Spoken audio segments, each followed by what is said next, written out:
Hello friends, मेरा नाम है हारिस और आप देख रहे हो KNF ज्ञान। आज हम बात करेंगे इंडिया की स्पेस एजेंसी इसरो के बारे में।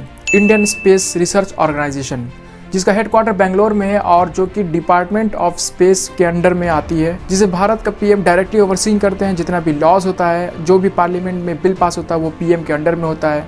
जितने भी मिशंस होते हैं, जितने भी वर्क्स होते हैं, वो पीएम के अंडर में होते हैं। चलिए अब बात करते हैं इसरो के दो सबसे बड़े मिशन के बारे में। सबसे पहला मिशन आता है चंद्रयान 1 और दूसरा मिशन है मार्स। बात करते हैं सबसे पहले मिशन के बारे में। 22 अक्टूबर 2008 को चंद्रयान 1 मिशन लॉन्च किया गया, जो कि लूनर वाटर आइस के फॉर्म में स्पेस में खोजा गया।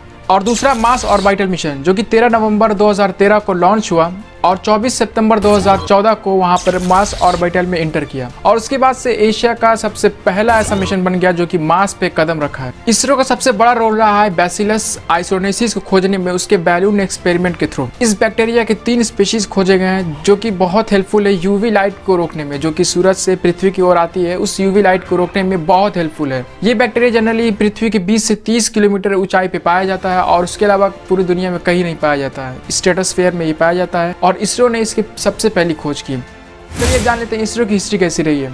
आज जहाँ पे रॉकेट बनते हैं, वहाँ से रॉकेट लॉन्च के साइट तक जो भी पार्ट होते हैं रॉकेट के, वो ले जाने आने में ट्रक्स की या बड़ी बड़ी गाड़ियों का यूज़ होता है।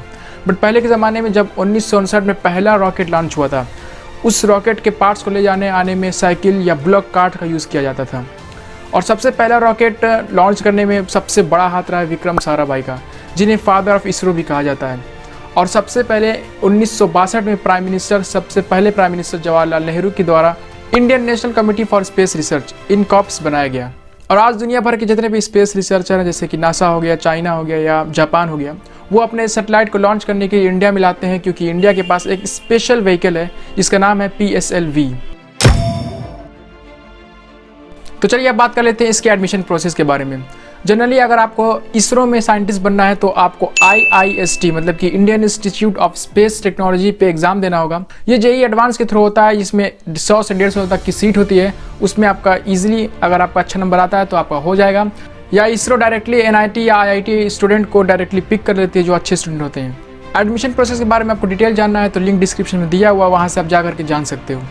चलिए अब बात कर लेते हैं इसरो के साइंटिस्ट की कुछ अच्छी चीज़ें जो कि उनको प्रोवाइड किया जाता है। सबसे अच्छी चीज़ होती है कि उनको मेडिकल की फैसिलिटी फ्री होती है। आज आप बड़े बड़े मेडिकल में चले जाओगे तो 1 दिन 2 दिन का 30,000 तक लग जाता है, तो वो फ्री ऑफ कॉस्ट उनका मेडिकल होगा। और दूसरा है, आप ट्रैवल के लिए बहुत ज़्यादा छूट मिलती है।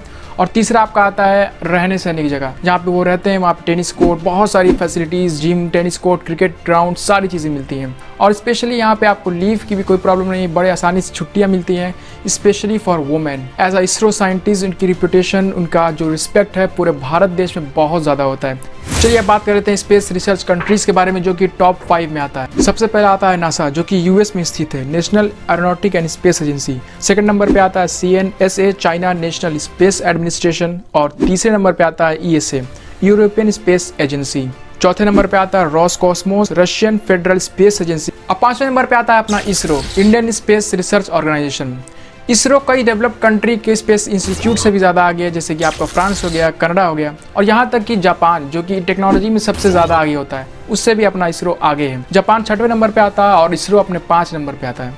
सो आज की इस वीडियो में बस इतना ही, मिलते हैं अगली वीडियो में, तब तक के लिए जय।